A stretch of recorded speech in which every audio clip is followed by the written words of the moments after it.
Hi, I'm Francesco Garripoli, and a lot of people ask me, why do I teach Qigong? It's a kind of a funny thing. I've been doing this for a long time. I've been studying with my teachers back in the 1970s, mid-1970s, my first master teacher, and a lot of teachers since then in China, Thailand, India. This is something I love. It's driven me to learn from myself and then share what I love with others. And what I love about Qigong really has to do with what transforms within us when we care about ourselves enough to slow down and cut ourselves out of the madness, to find that quiet place of self-love. And we don't think about exercise or breathing or meditation as self-love. I mean, maybe that sounds strange to you, but we don't love ourselves enough. We don't bring our heart enough into our lives to say, I deserve to learn how to breathe more efficiently, how to tap into this life force energy that people talk about.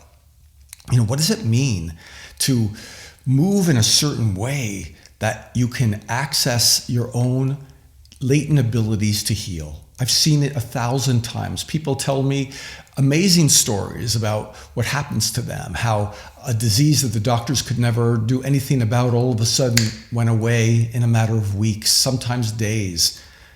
When we remember that this body is our body, and this spirit within us and this consciousness within us is something that we can tap into and move out of the conditioned way of thinking that the world told us, that we have to go to a doctor every time we're sick, that we have to go to a therapist every time we have a problem. We forget we have a doctor and a therapist and a master inside each of us.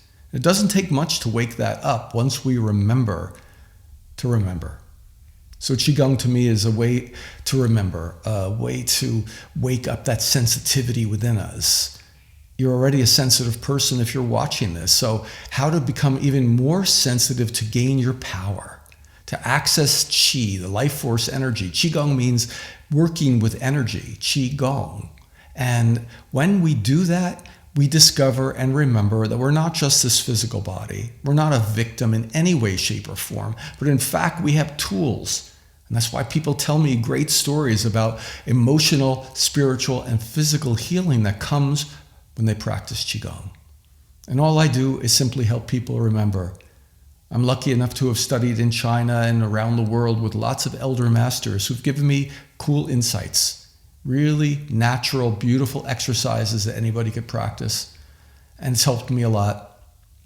A lot of people don't know that I was crippled in a wheelchair in a hospital for months. And, I use these tools. So I know from a first-hand basis what it means to regain your empowerment and to remember that you can live a joyful life and you can access resources that you didn't even think you had access to. And this is why I travel the world and why I work with beautiful people and watch amazing things happen. The biggest miracle sometimes is just remembering to love yourself enough to slow down and choose a personal practice that makes sense.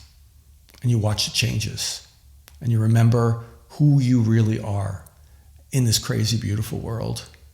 So explore Qigong.